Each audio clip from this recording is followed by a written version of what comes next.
নমস্কার বন্ধুরা, আমার রান্না বান্না চ্যানেলে তোমাদের সকলকে স্বাগত জানাই। আজ আমি বানাবো মূলো দিয়ে দেশি ট্যাংরা মাছের একটি দুর্দান্ত স্বাদের রেসিপি। সাথে রাঁধুনি ফোড়ন দেব, কিন্তু খেতে দুর্দান্ত স্বাদের হবে। আর বানানোর পদ্ধতি একদমই সোজা, একদমই সামান্য মশলা দিয়ে রেসিপিটি বানাবার চেষ্টা করব। রেসিপিটি তোমাদের সম্পূর্ণ দেখার অনুরোধ রইল, আর ভালো লাগলে একটি লাইক, শেয়ার আর সাবস্ক্রাইব করে দেবার অনুরোধ রইল।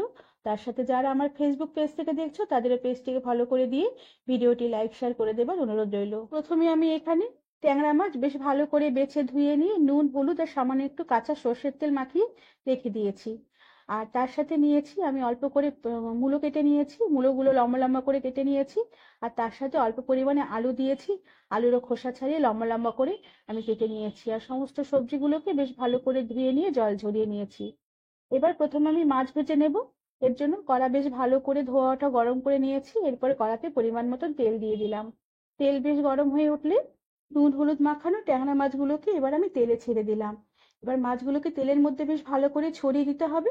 আর এরপরে মাছের এক পিঠ ভাজা হয়ে আসা অব্দি অপেক্ষা করব। মাছের এক পিঠ ভাজা হয়ে এলে সমস্ত মাছগুলোকে আমি উল্টে দেব। আর বেশ ভালো করে উল্টে পাল্টে মাছগুলোকে হালকা লাল করে ভেজে নেব। সমস্ত মাছগুলো বেশ ভালো করে ভেজে নেবার পর আমি কড়া থেকে বেশ ভালো করে তেল ছেঁকে মাছগুলোকে উঠিয়ে রেখে দিলাম। এরপরে কড়ার এই মাছ ভাজার তেলেই আমি বাদবাকি রান্নাটা করব। এর জন্য আমি কড়ার তেলেই আমি অল্প করে একটু রাঁধুনি আর তার সাথে অল্প পরিমাণে কালো জিরে ফোড়ন দিলাম। আর রাঁধুনি আর কালো জিরে অল্পই পরিমাণে দিলাম, চামচের আগায় করে সামান্য পরিমাণে ফোড়ন দিয়ে দিলাম। ফোড়নগুলোকে এবার বেশ ভালো করে নেড়ে চেড়ে নেবো, যাতে ফোড়নের কাঁচা গন্ধটা না থাকে। ফোড়নটাকে নেড়ে চেড়ে নেবার পরে ফোড়নের সুন্দর একটা সুগন্ধ বেরোলে আমি 2 কোয়া রসুন থেতে করে রেখেছিলাম, সে থেতে করা রসুন তেলে দিয়ে দিলাম। তার সাথে 2টো কাঁচা লঙ্কা থেতে করে রেখেছিলাম, রসুন আর কাঁচা লঙ্কা তেলে দিয়ে একটু নেড়ে চেড়ে নেব। তবে যেন বেশি ভাজা হয়ে পুড়ে যেন না যায়। রসুন ভাজা হয়ে বেশি পুড়ে গেলে রসুনের গন্ধটা খেতে বেশ ভালো লাগবে না। এরপরে কেটে রাখা আলু আর মূলো টুকরোগুলোকে দিয়ে দিলাম। এবার আলু আর মূলো টুকরোগুলোকে তেলের মধ্যে কিছুক্ষণ নেড়ে চেড়ে নেব। এরপরে অল্প করে উপর থেকে একটু পেঁয়াজ কুচি দিয়ে দিলাম। এখানে পেঁয়াজ কুচি ফোড়নে দেওয়া যাবে না।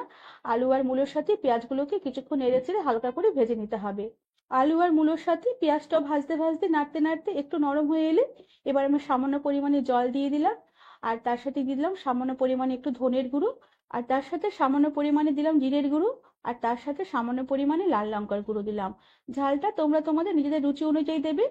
আর তার সাথে দিয়ে দিলাম পরিমাণ মতো নুন আর পরিমাণ মতন হলুদ গুঁড়ো। এবার সমস্ত মশলাগুলোকে আলু আর মূলোর সাথে বেশ ভালো করে নেড়ে চেড়ে মিশিয়ে নেব। আর গ্যাসের আঁচ একটু কমিয়ে দিয়ে ঢাকা দিয়ে রেখে কিছুক্ষণ রান্না হতে দেব, যাতে মশলাগুলো ভালোভাবে কষানো হয়ে যায়, যেহেতু গুঁড়ো মশলা দিয়েছি।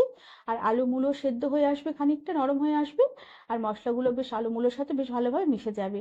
কিছুক্ষণ লো আঁচে ঢাকা দিয়ে রান্না করে নেবার পরে ঢাকনা খুলে দিলাম। দেখো মশলার জল বেশ অনেকটাই কমে এসেছে। এবার বেশ ভালো করে মশলা তেল ছেড়ে আসা অব্দি সমস্ত মশলাগুলোকে কষিয়ে নেব, যতক্ষণ না মশলা থেকে একদম জল শুকিয়ে আসে আর মশলা ভাজার খুব সুন্দর একটা গন্ধ বের হয়। বেশ ভালো করে কিছুক্ষণ নেড়ে চেড়ে কষিয়ে নিয়েছি। মশলার জল শুকিয়ে গিয়ে মশলা থেকে একদমই তেল ছাড়তে শুরু করেছে। আর আলু আর মূলো বেশ অনেকটাই মজে এসেছে। এবার আমি ঝোলের জন্য পরিমাণ মতন জল দিয়ে দিলাম। এখানে আমি গরম জলই ব্যবহার করেছি। আর জলের পরিমাণটা একটু বেশি দিলাম, আমি রেসিপিটি একটু ঝোল ঝোল বানাবো। জল দিয়ে বেশ ভালো করে নেড়ে চেড়ে মিশিয়ে নেব। আর ফুল আছে ঝোল কিছুক্ষণ ফুটিয়ে নেব, যাতে ঝোলের পাঁশা ভাবটা কেটে যায়। ফুল আছে ঝোল কিছুক্ষণ ফুটিয়ে নেবার পরে ঝোলে দিয়ে দিলাম একটি চেরা কাঁচা লঙ্কা। আর তার সাথে ভেজে রাখা ট্যাংরা মাছগুলোকে ঝোলে দিয়ে দিলাম। এরপরে মাছগুলোকে বেশ হালকা হাতে ঝোলের মধ্যে একটু নেড়ে চেড়ে একটু মিশিয়ে নেব। আর এরপরে গ্যাসের আঁচ কম করে দিয়ে ঢাকা দিয়ে রেখে কিছুক্ষণ লো আছে মাছের ঝোল আমি রান্না হতে দেব, যাতে মাছগুলো একটু নরম হয়ে আসে, মাছের ঝোলটা ফুটে খানিকটা ঘন হয়ে আসে। কিছুক্ষণ পরে ঢাকনা খুলে দিলাম। দেখো মাছের ঝোল বেশ ফুটে অনেকটাই ঘন হয়ে এসেছে। আর মূলো আলু খুব ভালোভাবে সেদ্ধ হয়ে গেছে। এই সময় ঝোলে নুনের পরিমাণটা একটু চেক করে নিতে হবে। আর মাছের ঝোল আমি আর ফোটাবো না, আমি এরকমই ঝোল ঝোল রাখবো। সবশেষে উপর থেকে একটু তাজা ধনেপাতা কুচি ছড়িয়ে দিলাম। এতে এই ট্যাংরা মাছের রেসিপির স্বাদ গন্ধ অনেক গুণ বেড়ে যাবে। এবার সবকিছু বেশ ভালো করে নেড়ে চেড়ে মিশিয়ে নিয়ে গ্যাসের আঁচ বন্ধ করে দিলাম। আর ঢাকা দিয়ে রেখে আরো কিছুক্ষণ স্ট্যান্ডিং টাইমে রেখে দিলাম, যাতে ধনেপাতার গন্ধটা মাছের ঝোলের মধ্যে অ্যাবজর্ব করে যায়। এরপরে আমি ট্যাংরা মাছের ঝোলের রেসিপিটি সার্ভ করে দেব। বন্ধুরা, ট্যাংরা মাছ বা যে কোনো ছোট মাছ এভাবে তোমরা কম মশলা দিয়ে আর কম সময়ের মধ্যে সহজেই রান্না করে নিতে পারবে, কিন্তু খেতে দুর্দান্ত স্বাদের হয়। রেসিপিটি তোমাদের কেমন লাগলো আমাকে তোমরা কমেন্ট করে জানাবে। ভালো লাগলে একটি লাইক, শেয়ার আর সাবস্ক্রাইব করে দেবার অনুরোধ রইল।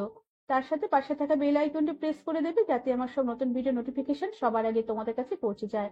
আজ তাহলে আসি, পরে আবার একটি অন্য নতুন রেসিপি নিয়ে দেখা হবে। ধন্যবাদ বন্ধুরা।